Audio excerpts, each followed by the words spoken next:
Come Play, directed by Jacob Chase, follows a family's horrifying battle with an unworldly creature. This creature named Larry is hellbent on acquiring a new friend, and he has his eyes set on Oliver, the family's autistic child. Oliver is unable to verbally communicate, so throughout the entirety of the movie, he uses his cell phone to really, form his sentences and, communicate with those around him. And it's also through his cell phone that Larry is able to connect to this world and communicate, with the family members as well, unfortunately for them. Some things that I liked about this film is Larry himself. Throughout the years, I'm a huge horror movie fan, and I've created a ranking in my head of some of my favorite horror movie villains and monsters, such as the Red Man from Insidious, the Nun from the Conjuring series, and the Babadook. And after watching Come Play, I can comfortably put Larry on that list of some of my favorite horror movie monsters. I mean, physically, his appearance on screen is absolutely terrifying. About 10 feet tall, hunched over, deep, slow, croaking voice, super fast when he's running as well. Absolutely terrifying. And one thing that I like that the director did is that for some scenes, he really amplified the footsteps of Larry. When you couldn't see him, you just hear him running towards you, like really, really loud with thunderous footsteps. And just hearing that, that thunder in your ears of him approaching you, and you unable to see him, just makes things really, really more terrifying. And it hits the mark. It definitely hits the mark. And Larry's backstory as well is actually pretty cool.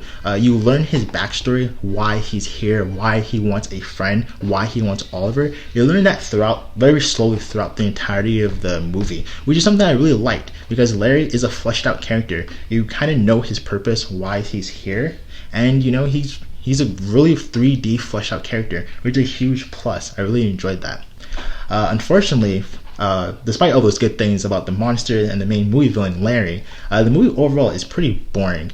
It feels pretty cliche. There are many examples of poor acting, and the movie focuses really heavily on the subplot between Oliver and his mother Sarah and their relationship. The movie really tries to show how their relationship. They try to strengthen their relationship through trying to stop Larry from getting Oliver, and that it makes them closer together, and they really invest heavily in this subplot really for nothing. I mean, you don't really care about their relationship. It's pretty boring as well.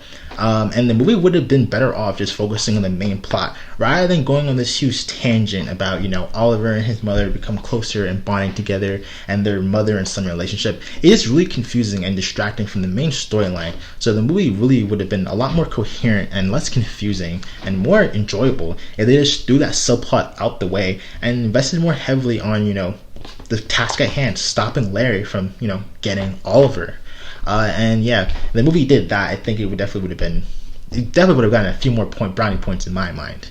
But yeah, for those reasons, if I had to rate this film, I'd probably give it a 5 or a 5.5. It is a pretty mediocre film. The monster is cool. Again, Larry's cool. He's a great movie monster villain.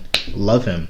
But other than that, the movie pretty much misses all the points. This misses completely, right? All the major bullet points that a good movie should have.